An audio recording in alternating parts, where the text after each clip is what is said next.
parvis du Dieu vivant brille le soleil levant, qui nous remplit de joie devant les merveilles du Tout-Puissant. Je sens couler la gloire, je vois sombrer tous mes déboires. Je sens renaître mes espoirs, je me repens devant mon roi. Je suis au creux de ma victoire. Ouais, ça change un petit peu. Une petite adoration pour vous dire bienvenue. J'espère que vous êtes bien assis, que vous allez bien, que tout se passe bien pour vous malgré les chaleurs qu'on a en ce moment, que toujours on doit rester dans la joie et dans la présence du Seigneur. C'est super important. Et je pense que quand on est dans la joie, ça se voit sur notre visage, on rayonne de joie. Déjà, si on est bien à l'intérieur, ça peut que se voir à l'extérieur. Voilà. Aujourd'hui, j'aimerais simplement vous donner un petit message de motivation pour vous encourager à ne pas vous sentir dévalorisé par les paroles des autres.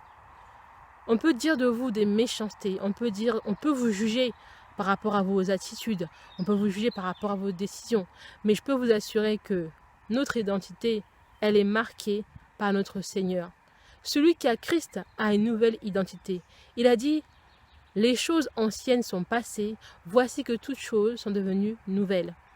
Ne laissez pas quiconque vous dire ce que vous devez faire si vous-même vous n'avez pas la conviction que ce que vous faites est bien. Il demande qu'on s'éloigne du mal, donc éloignez-vous toujours des personnes qui sont nocives, qui ont des mauvaises ondes. Vous voyez, c'est le genre de personnes qui ont des mauvaises vibrations et qui voient toujours le noir partout.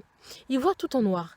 Rien pour eux n'est lumineux. Toujours c'est mortifère, la mort, tout est triste, les problèmes. Moi franchement, j'aime pas. Moi, si une personne est toujours dans la négation, je ne m'en approche pas. Au contraire, je m'en éloigne. Parce que j'ai besoin de la positivité au quotidien. Ce qui nous motive, c'est d'avoir au fait Christ en nous. Parce que lui, il est mort à la croix. Il a dit, tout est accompli. Donc tout ce que vous voulez faire sur cette terre, faites-le. Mais n'ayez pas des paroles pour vous-même dévalorisantes. Des paroles où vous vous sentez affaibli. Non. Non, non, non. Entourez-vous de personnes positives. Moi, je vous assure que les bonnes compagnies, ça porte du bon. Mais les mauvaises compagnies, comme le dit la Bible, corrompent les bonnes mœurs. Et ça, je peux vous dire que c'est dans tout, dans toutes les sphères. Soit dans la famille, soit dans les amitiés, au travail, enfin voilà. Entourez-vous toujours de bonnes personnes, voilà. Et ne laissez pas des personnes vous enlever la valeur que Dieu a mise sur vous. Chaque personne est différente. On a tous quelque chose à apporter aux uns et aux autres. On n'est pas des numéros, numéro 1, numéro 1 plus, numéro 2, numéro 2 plus. Non, on est tous différents. On a tous une identité différente. Et donc vous, sachez vous entourer des personnes qui vont voir votre véritable valeur, qui ne vont pas vous dévaloriser, qui ne vont pas vous dire que ce que vous faites, oh mais tu n'y arriveras jamais, qui vont toujours vous décourager. Ces personnes-là, je vous assure, ça n'apporte rien de bon à part à broyer du noir et à pas se sentir capable. Moi, je veux pas de ça pour vous. Je vous souhaite vraiment le meilleur dans tout ce que vous voulez faire.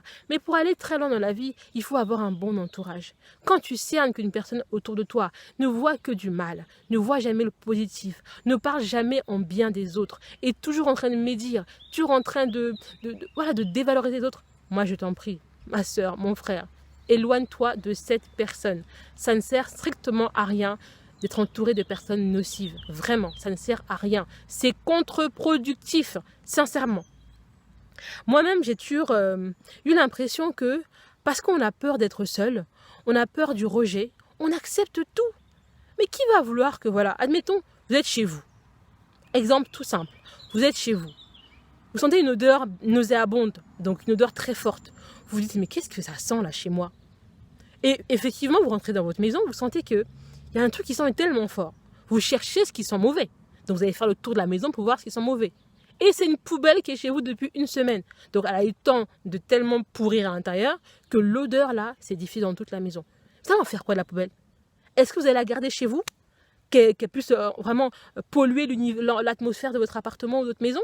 Ou vous allez prendre la poubelle et la mettre dehors ou la jeter directement à la benne? Une personne normale va prendre la poubelle et la mettre dehors. Et bien c'est pareil pour les personnes nocives. C'est peut-être un peu dur comme image, mais c'est un peu ça.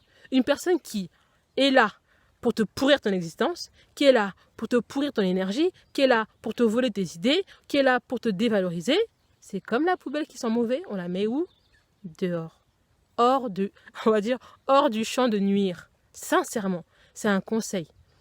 Éloignez-vous des mauvaises compagnies. Entourez-vous des personnes positives.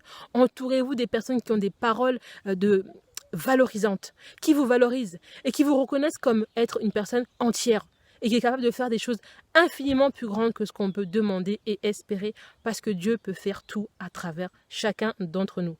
Alors voilà, soyez vraiment des personnes qui ont le discernement, qui arrivent à savoir cette parole-là vient de Dieu ou vient du mauvais.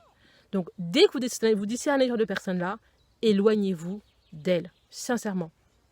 Bonne journée et à très bientôt.